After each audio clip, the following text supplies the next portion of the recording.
ഒരുമിച്ചിരുന്ന് ചിത്രം വരയ്ക്കണ കാണാൻ ഞാൻ ചന്തുവിനെ വിളിച്ചു, ചന്തുവിനെ കൊണ്ടുവരാൻ വിചാരിച്ചു. പക്ഷെ അവൻ വന്ന് അങ്ങനെ ഓടി നടക്കുന്നു, എനിക്ക് വരയ്ക്കാനൊന്നും പറ്റില്ല. അതുകൊണ്ടാണ് കൊണ്ടുവരാഞ്ഞ്.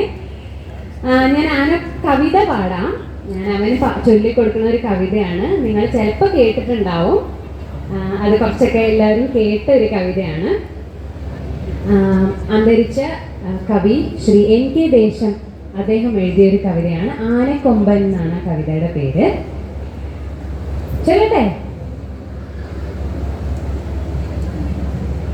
അമ്പലഗോപുര നടയിലൊരാനക്കൊമ്പനെ ഞാൻ കണ്ടേ, മുമ്പ് മുതൽക്ക് ആനയിലിത്തിരി കമ്പമെനിക്കുണ്ടേ.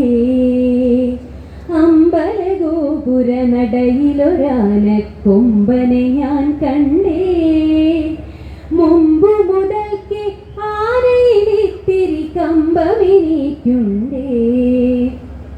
മുമ്പിൽ തുമ്പു തുളഞ്ഞു വളഞ്ഞൊരു തുമ്പിക്കരമുണ്ടേ, കണ്ട് മരത്തിൻ ചില്ലകളെല്ലാം ചീന്താൻ ബലമുണ്ടേ.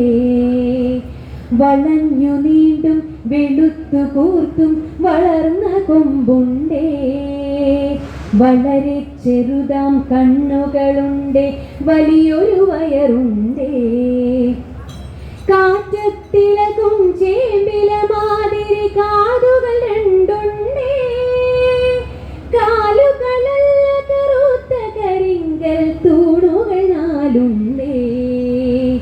കറുത്ത നിറമാണുടലും കാലും കഴുത്തുമെന്നാലും, വെളുത്ത ഭസ്മക്കുറി പോൽ നെറ്റിയിലിത്തിരി പാണ്ടുണ്ടേ.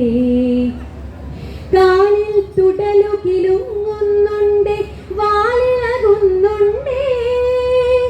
ആനക്കൊമ്പനെ ആകെപ്പാടെ കാണാനഴകുണ്ടേ. അമ്പലഗോപുര നടയിലൊരാനക്കൊമ്പനെ ഞാൻ കണ്ടേ, മുമ്പ് മുതൽക്ക് ആനയിലിത്തിരി കമ്പമെനിക്കുണ്ടേ.